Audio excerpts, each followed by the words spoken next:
Hey, it's Michelle. This is day 5 of my second water fast, and I'm feeling pretty good, thank God, because I've been feeling really hungry. Well, not really hungry, not like, ooh, I gotta eat, but, just a notion of being hungry for the first 4 days, and I hope that's gone, because that's hard, especially when you're at home living your life and uh, going to work and, you know. Um, So today, though, I wanted to talk about some unpleasant side effects during the water fast.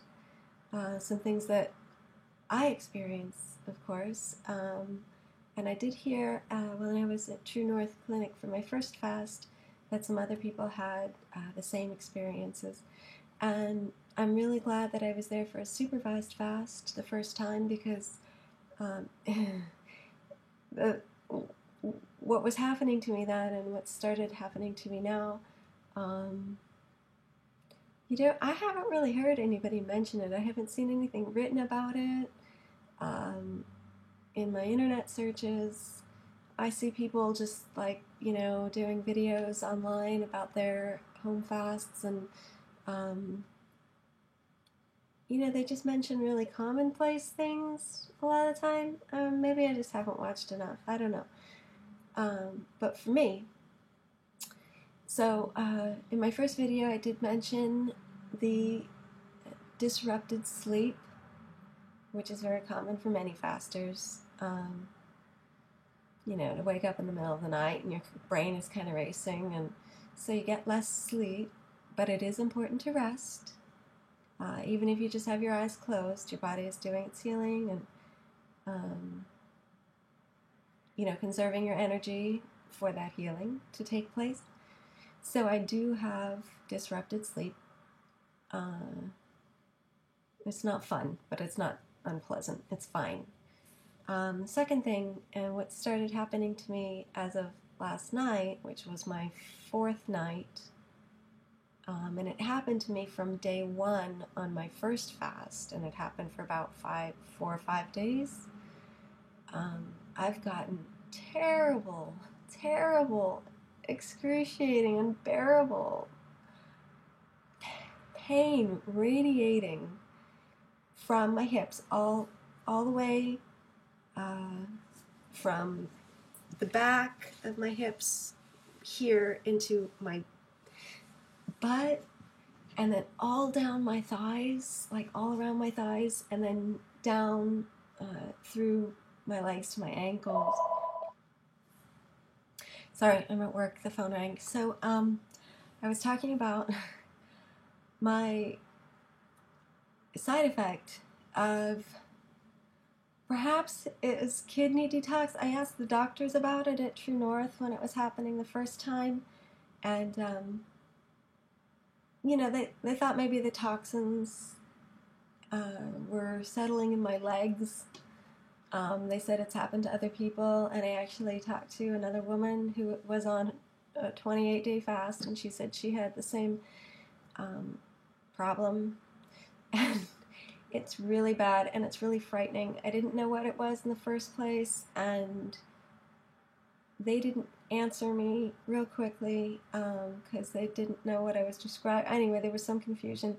So for 2 nights, I thought that I had injured my a nerve or something, and it felt like I've never had sciatica, but I know that people that suffer sciatica are in a lot of pain and they can't get into any comfortable position.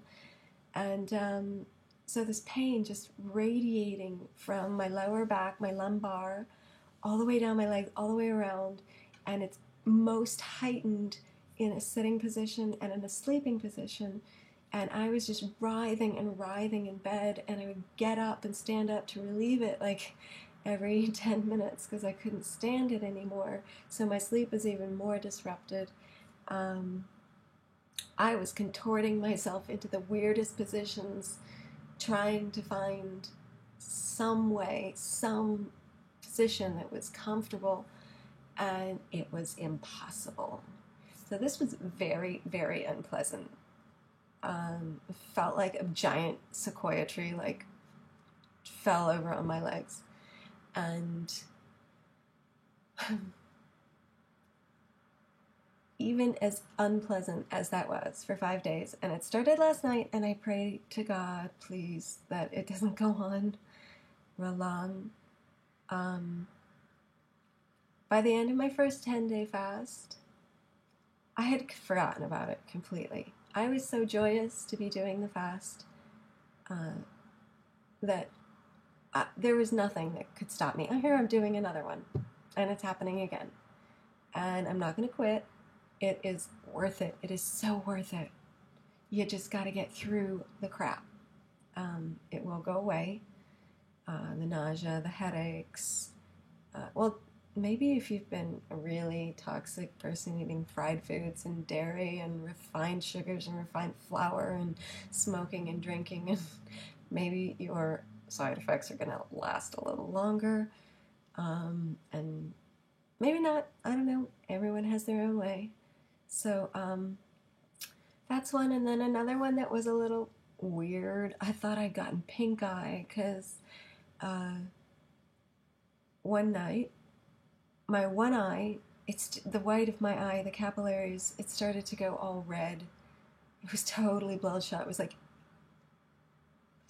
a little beyond pink. It was red. And so I rushed down to the doctor's at 10 o'clock at night. And I said, what's wrong? What's happening? It's like, do I have pink eye? Oh, gross. And conjunctivitis. No, is that conjunctivitis? Anyway, they said that's common. And what it is a sign that the liver is detoxing. And then the next night, during the day, it went away. And, as the healing goes at night, the liver everything starts to get more active in its detox and healing.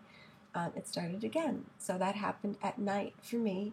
My eyes went, both of them then, second night on, for 3 days maybe. That was towards the end of my fast. It was like day 8, 9, and 10. So maybe it would have lasted. Your eyes might go red. So those are some of the unpleasant experiences I had. None of them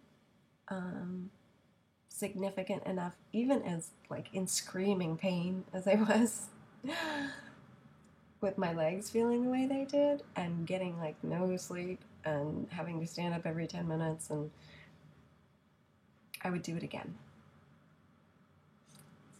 So I hope that encourages you if you're experiencing anything weird or alarming or uncomfortable or, I was really grateful to be in a supervised fast. I would recommend that for anyone doing a first-time fast because weird things might happen to you. And you want to be sure to monitor yourself if you're doing this at home. I'm doing the second fast at home now because I have the experience behind me of the first one, and I'm very grateful.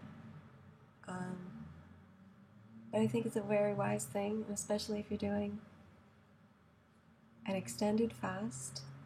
I'm not saying it can't be done, but for a first-time faster to do 22-day fast at home, it's super duper admirable. But there might be some things that are confusing or discouraging that you would be grateful to have somebody there supervising, like the medical doctors at True North, monitoring your blood pressure and your weight and your temperature and any side effects that might be happening. So I would highly encourage it. You can look up True North. They're the only medical doctor assisted fasting in the world? I don't know, in the country. People were there from Singapore, people were there from Vancouver, Nova Scotia, Israel.